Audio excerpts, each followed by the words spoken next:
కేంద్ర ప్రభుత్వం విధించినటువంటి మావోయిస్టులకు విధించినటువంటి డెడ్ లైన్ 2026 మార్చి 31 డెడ్ లైన్ అయిపోయింది. కొంతమంది మావోయిస్టులు లొంగిపోయారు, కొంతమంది ఎన్కౌంటర్లో మృతి చెందారు, ఇంకా కొంతమంది అడవులలో ఉన్నారు.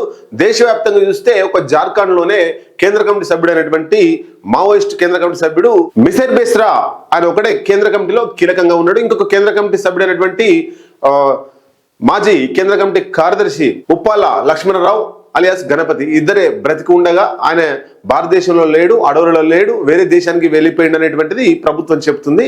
ఇక కీలకంగా వ్యవహరిస్తున్నటువంటి మిసిర్ బెస్రా సరండా అడవులలో ఉన్నాడు అనేటువంటిది పోలీసులు చెప్తున్నారు. అయితే నిన్న సరండా అడవులలో ఈ మావోయిస్టు కేంద్ర కమిటీ సభ్యుడు మిసిర్ బెస్రా కోసం బలగాలు 3 నుండి 5,000 మంది బలగాలు బాగా కుంబింగ్ చేస్తున్నప్పుడు, అంటే చాలా అధునాతన కెమెరాలు, డ్రోన్లు, మ్యాప్, శాటిలైట్ అన్నిటితో కుంబింగ్ చేస్తుండగా మావోయిస్టులు తారసపడ్డారు. ఆ మావోయిస్టులకు సంబంధించి పోలీసులకు ఎదురుకాల్పులు జరిగినాయి. ఆ మావోయిస్టుల్లో 4 ఎన్కౌంటర్లో మృతి చెందిర్రు. మరి మిసిర్ బెస్రా దొరికాడా ఏంటి అనేటువంటి విషయాన్ని మీ ముందు తీసుకొస్తాం. జార్ఖండ్ రాష్ట్రంలో సరండా అడవుల్లో శుక్రవారం జరిగిన ఎన్కౌంటర్లో 4 మృతి చెందారు.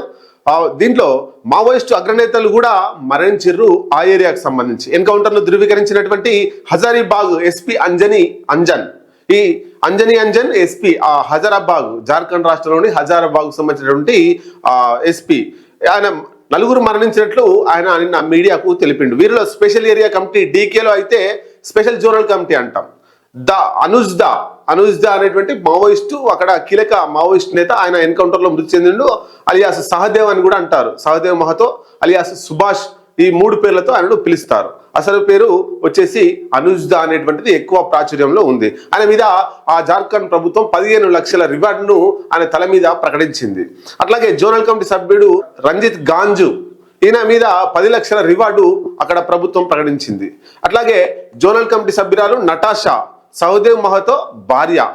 సహదేవ్ ఎవరైతే ఉన్నారో అనుజ్దా, మనం ముందుగా చెప్పుకున్నటువంటి అనుజ్దా, తెలంగాణలో రాష్ట్ర కమిటీ సభ్యుడు ఎట్లా ఉంటారో జార్ఖండ్లో రాష్ట్ర కమిటీ సభ్యుడు అనుజ్దా, ఆయన భార్యనే ఈ నటాషా. ఏరియా కమాండర్ బుధాన్ కర్మాలి, ఈయన మీద 1 లక్ష రూపాయల రివార్డు ఉన్నట్లు తెలుస్తుంది. అయితే ఈ ఎన్కౌంటర్లో ఈ వారం జరిగిన 2వ ఘటన. గతంలో మొన్న ఎన్కౌంటర్ జరిగితే దాంట్లో 1 చనిపోయారు. అది కూడా తెలంగాణ రాష్ట్రానికి సంబంధించినటువంటి రంగబోయిన భాగ్య అలియాస్ రూపీ. తర్వాత ఇది 2వ ఎన్కౌంటర్.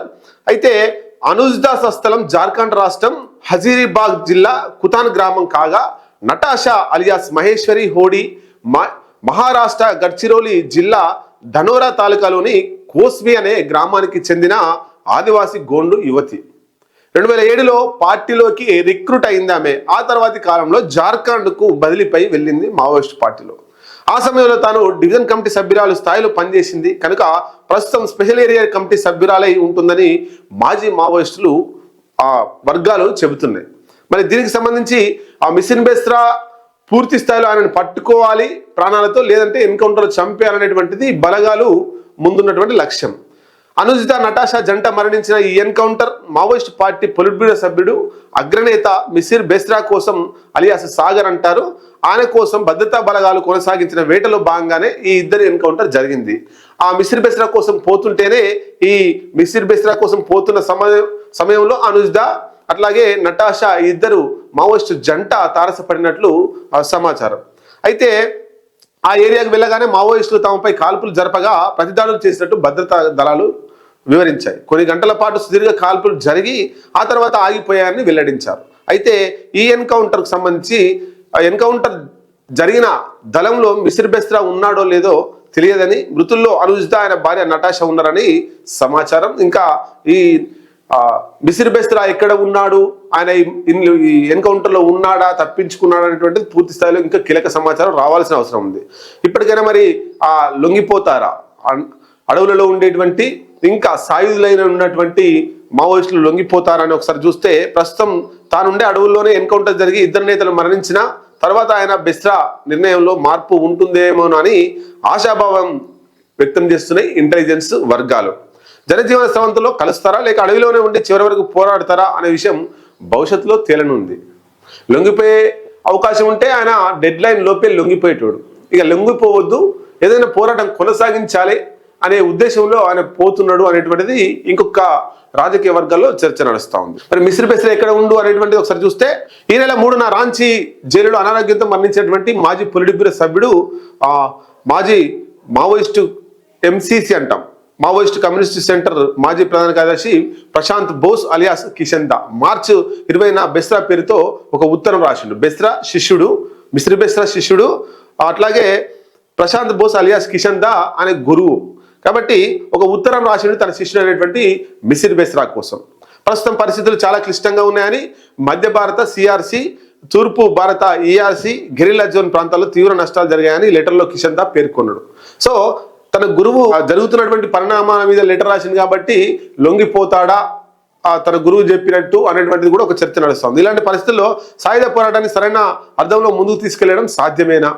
ఇంత అధునాతన టెక్నాలజీతో, ఇంత సాయుధ బలగాలతో, వేల మంది సాయుధులతో కొంతమంది మావోయిస్టులు, వందల సంఖ్యలో ఉన్నటువంటి మావోయిస్టులు కొట్లాడడం, ఈ పరిస్థితులు అననుకూలంగా ఉన్నాయనేటువంటిది తన గురువు చెప్పినటువంటి మాట.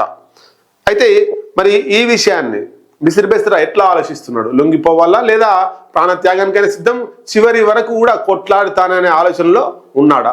ఈ ఇద్దరి జంట, మావోయిస్ట్ జంట చనిపోయిన తర్వాత మిశ్రీ బెస్రా నిర్ణయంలో ఏమైనా మార్పులు వస్తాయా అనేటువంటిది ఆలోచించాల్సినటువంటి విషయం. జనజీవన శ్రమంతో కలిసే నిర్ణయం కనుక తీసుకుంటే ప్రభుత్వం, పోలీసులు మీపై ఎటువంటి నిర్ణయాత్మక చర్యలు తీసుకోరని స్పష్టం చేసిరట ఆ జార్ఖండ్కు సంబంధించినటువంటి పోలీసులు. మీ నిర్ణయాన్ని వీలైనంత త్వరగా నాకు చెప్పడానికి వీలుగా ఒక ఫోన్ నెంబర్ ఇస్తున్నాను అనేటువంటిది ఇచ్చిండు. ఎవరు? తన గురువు శిశువుకి ఇచ్చిండు. మరి అది ఎంతవరకు వాస్తవం, అది ఒక ఆ లేఖ అనేటువంటిది ఫేక్ అనేటువంటిది పోలీసుల సృష్టి అనేటువంటిది కొంతమంది చెప్తున్నారు. లేదు నిజంగా తన గురువు శిష్యునికి ఇచ్చిండు మిశ్రీ బెస్రాకు అనేటువంటిది ఇంకొకటి. మొత్తం మీద ఏం జరగబోతుంది అనేటువంటిది రాబోయే కాలంలో చూడాల్సిందే.